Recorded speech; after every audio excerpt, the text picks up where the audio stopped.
നമസ്കാരം. അടുത്ത ഏകാദശി ആയിരിക്കുകയാണ്. ഓഗസ്റ്റ് മാസം 9-ാം തീയതി ഞായറാഴ്ചയാണ് അടുത്ത ഏകാദശി വരുന്നത്. ഇത് കാമിക ഏകാദശിയാണ്. കാമിക ഏകാദശി എന്ന് വെച്ചാൽ ശ്രാവണ മാസത്തിലെ കൃഷ്ണപക്ഷ ഏകാദശിയാണ് കാമിക ഏകാദശി. മലയാള മാസത്തിൽ കർക്കിടക മാസത്തിലെ അവസാനത്തെ ഏകാദശിയുമാണ് കാമിക ഏകാദശി. വളരെ പ്രത്യേകതയുള്ള ഏകാദശികളിൽ ഒന്ന് തന്നെയാണ് കാമിക ഏകാദശിയും.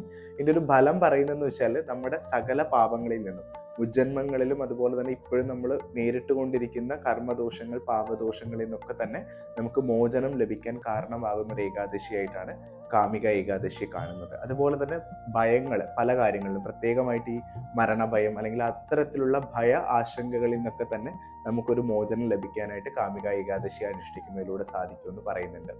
അതുപോലെ ഏറ്റവും പ്രധാനമായിട്ട് പറയുന്ന കാര്യം എന്ന് വെച്ച് കഴിഞ്ഞാൽ, നമ്മൾ ഈ പറയുന്ന ആധ്യാത്മിക വേദപഠനം നടത്തുന്ന ആൾക്കാർ അല്ലെങ്കിൽ അതിൽ സാധന ചെയ്യുന്ന ആൾക്കാരൊക്കെ അവർക്കൊക്കെ കിട്ടുന്ന ഒരു അനുഗ്രഹവും ഒരു ഫലസിദ്ധി ഉണ്ടാവുമല്ലോ.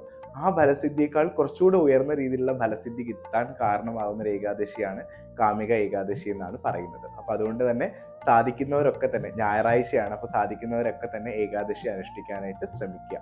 അപ്പോൾ തലേ ദിവസം, അതായത് ദശമി നാളിൽ നമ്മൾ ഒരിക്കലോടുകൂടി വ്രതം ആരംഭിക്കുക. ഏകാദശി നാളിൽ പറ്റുന്നത്രയും സമയം എന്ത് ചെയ്യുക, ഉപവസിക്കാൻ സാധിക്കുന്നവർ അങ്ങനെ ചെയ്യുക. നിങ്ങളുടെ ആരോഗ്യമനുസരിച്ച് ഉപവാസം അനുഷ്ഠിക്കാവുന്നതാണ്. പിറ്റേ ദിവസം അതായത് തിങ്കളാഴ്ച രാവിലെ 6:15 ശേഷം 8 മണിക്കകം പാർണ വീട്ടിൽ നിങ്ങൾക്ക് ഏകാദശി വ്രതം അവസാനിപ്പിക്കാം. അപ്പോൾ എല്ലാവർക്കും ഈ ഏകാദശി വ്രതം എടുക്കാൻ സാധിക്കട്ടെ എന്ന് പ്രാർത്ഥിക്കുന്നു. എല്ലാവർക്കും നല്ലത് വരട്ടെ. നന്ദി, നമസ്കാരം.